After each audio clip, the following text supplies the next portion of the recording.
abordaje de la diabetes mellitus 2 en el primer nivel de atención. Screening. Abordaremos dos puntos, factores de riesgo y criterios de cribado poblacional. Definimos factor de riesgo como aquella circunstancia en la vida de una persona que aumenta la probabilidad de padecer una enfermedad. ¿Cuáles son las circunstancias en la vida de una persona que aumenta la probabilidad de padecer diabetes mellitus?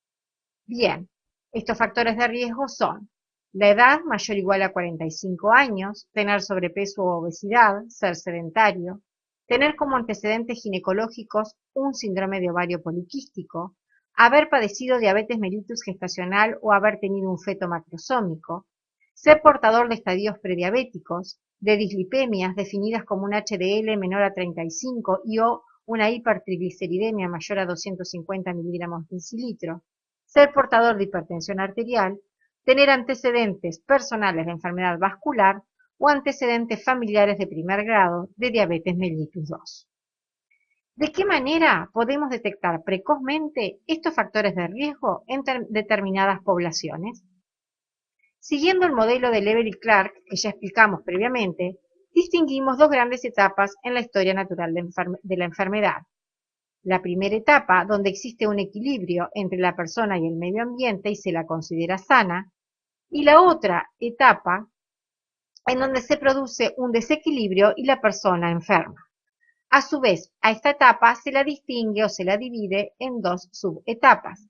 La preclínica, donde la enfermedad ya está instalada pero aún no ha dado síntomas, y la etapa clínica, donde aparecen los síntomas y librada a su evolución natural, conduce al desarrollo de complicaciones, discapacidad y muerte.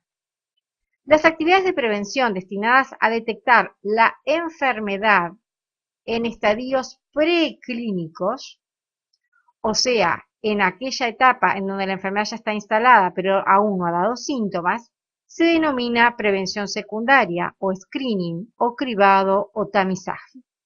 No obstante, para que el cribado de una enfermedad sea recomendada a nivel poblacional general o a poblaciones de riesgo, se deben cumplir una serie de criterios que los definen Frame y Carlson, que son los siguientes. La enfermedad tiene que ser prevalente en la población, tiene que tener una etapa presintomática en donde se pueda detectar la misma. Las pruebas diagnósticas que se utilicen para detectar la misma deben ser efectivas y eficaces y también deben estar aprobadas en términos generales por la población. El tratamiento temprano debe ser mejor que el tratamiento en la etapa sintomática o de diagnóstico habitual y el daño potencial de la intervención debe ser menor que el del tratamiento no precoz. Bien, respecto a la diabetes mellitus tipo 2, ¿en qué población está indicado el tamizaje o cribado o screening? En primer lugar, queremos destacar de que no existe evidencia que apoye el tamizaje universal de la diabetes tipo 2, o sea que se recomienda el tamizaje en grupos de riesgo. ¿Cuáles son estos grupos?